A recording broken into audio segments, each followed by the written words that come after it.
Good evening, and welcome to the Variable Y Minute with your host, The Variable Y. Thank you guys so much for joining me tonight. On this Friday, we are at the end of the week, which seemed to be a pretty long week. These weeks have been just very super long without any sports, but we are trying to make the best of it. And I thank you guys again so much for joining us tonight. Tonight, I want to talk about something. I know Fridays are normally off the beaten path, but let's be honest, we've been off the beaten path for about 2 months now. So pretty much do what we want around here. So I want to talk about something that I just saw the headlines for, and I wanted to have a discussion about it because I want to know how you guys feel about this. So kind of like I said the other night, and kind of like everybody is doing right now, just finished the Last Dance documentary. Wonderful documentary. I think that they could have focused a lot more on that year, 1999, 1998. They could have given us a lot more insight into that year specifically. But, we got the best that we can get out of them. So I'm fine with that. But I saw a headline, and like I said, I want to know what you guys think.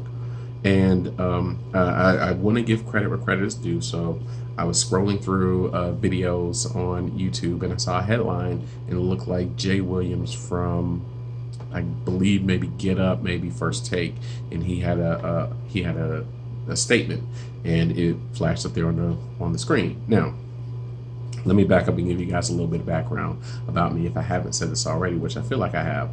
But I am a Duke basketball fan. That is my ish. I love Duke basketball. I've been watching Duke I've been paying, right around the time I've been paying attention to basketball. So I've been watching Duke for probably about 29 years, almost 30 years. I can't say that I watched the 1990 game against Villanova. I can't say I watched the 91 or the 92 games, but after that, I really paid attention to Duke basketball. So, and obviously, as you know, me being a Duke basketball fan, that means that Jay Will is one of my favorite people in the world. Now, I like to make sure that my opinions are my opinions, so I try not to listen or watch too many other opinions. And I didn't want to listen to this because I wanted to put my own spin on it, and I wanted to see what you guys thought. So anyway, headline that I saw, all it said was, I feel bad for Pip. And it looked like Jay Will was going to discuss Scottie Pippen's role and how the Last Dance portrayed him. So I wanted to just see what you guys thought and how you guys felt about how he was portrayed in The Last Dance. Because to me, I don't think that The Last Dance did anything to make Scottie out to be a bad guy, make him out to be a villain of any kind. I think that it just brought to light what we knew about Scottie. And the only thing that we didn't know, or at least that I didn't know, I'm sure there are people who are a little older than me or people who were in Chicago at the time who know exactly what was going on. But the one thing I didn't know that I found really interesting from that, and that was from episode 1, where Scottie Pippen was grossly, and I think that's an understatement, grossly underpaid. I believe his contract was a 7-year deal for $18 million, not per year, for the totality of the contract. And as we all know, when you're at the least, the second best player on a dynastic team, you should be paid way more than that. And now, granted, this was before the NBA boom. This was before the Dream Team. This was before global NBA money started rolling in. This is before Shaq's big deal and KG's big deal. So this is before the NBA broke the bank, and I get that. But even at the time, Scottie Pippen was supremely underpaid. But I think that's, at least to me, that was the only revelation. Like, we watched the games in 94. We knew that Scottie didn't go in. We knew that Scottie refused to go in. We have known ever since that game that he refused to go in. If anything, I don't feel like that gets brought up very often when talking about Scottie Pippen. I think that when people are trying to make comparisons between LeBron and Michael Jordan, they bring up the fact that Michael Jordan has Scottie Pippen. for all 6 of those championships. And that kind of diminishes Michael's greatness compared to LeBron James. So I don't really understand where Pippen is getting a bad rep for this. Could it have been from the bad back game in 1998, Game 6?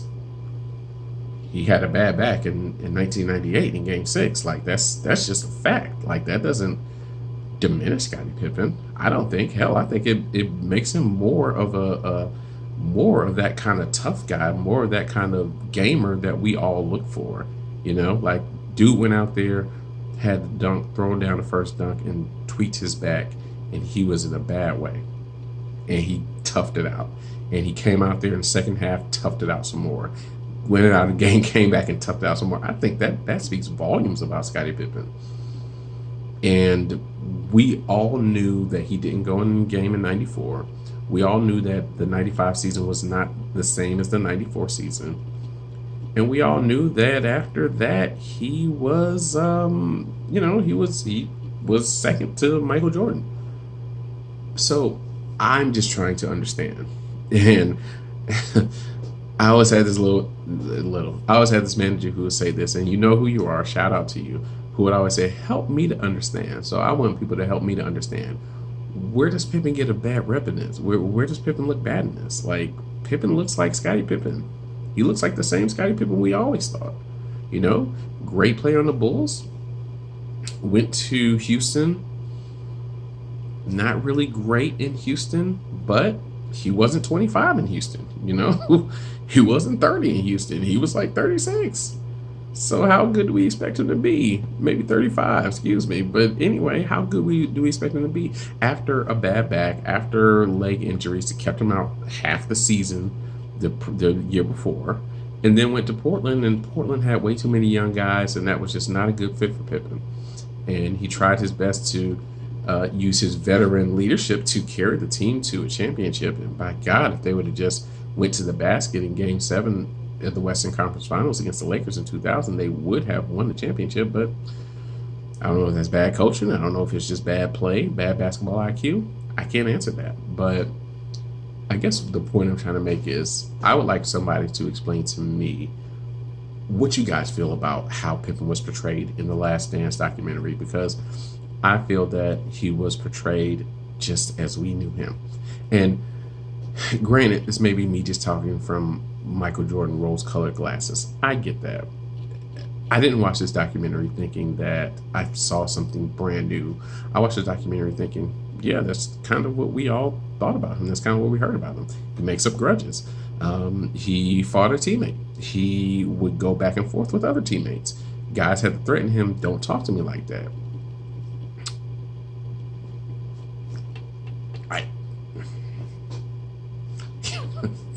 Nothing new. Like, what's the problem? This is Michael Jordan we're talking about. This ain't Randy Brown. This was a Randy Brown documentary that we're watching and saying, wow, Randy was really getting into guys. No wonder the Bulls won, because Randy was sitting back there regulating stuff. Like, hell no. You know what I'm saying? This was at the time, the best player in the world, the most visible person in the world. And we were looking at his life. And therefore, we got to see everything about him, and we got to see everything about that team. And one of the things that I feel like we got to see was Pippen just being Scottie Pippen, how we knew Scottie Pippen to be. So anyway, that's my thoughts on this. Definitely want to know what you guys think. I would like for somebody to help me to understand, is Scottie Pippen getting a bad rep for this? Should you feel bad for Scottie Pippen for this? Or should you just feel like, hey, that's the Scottie Pippen we knew. We knew what was happening, and we're fine with that. So let me know what you guys think. Let me know. I would love to hear from you guys and love to know what you guys think about this whole situation. And of course, you can always catch me over on Instagram at The Variable Y, or over on YouTube at The Variable. Yeah. So thank you guys so much for joining us this week. We'll be back fresher, better than ever on Monday, Memorial Day. So look forward to you guys on Memorial Day. Hope you guys are gonna be safe and enjoy yourself. I hope you guys are going to socially distance. At least put your mask and your gloves on. Do whatever you got to do, but let's keep ourselves safe so we can get through this together. And again, like I said before, because I think it's important, if you need to speak to somebody, if you're not really doing well at this time, if you just want to talk to somebody, want to make sure that you're okay and that you are keeping your mental health intact. I know a few great people who assist in that area and who could really help you, who really want to help you. So hit me up, you guys. Thank you so much for joining me. Air kiss your loved ones. Have a wonderful night. Have a wonderful weekend. Be safe. And I will talk to you guys on Monday. Night, guys.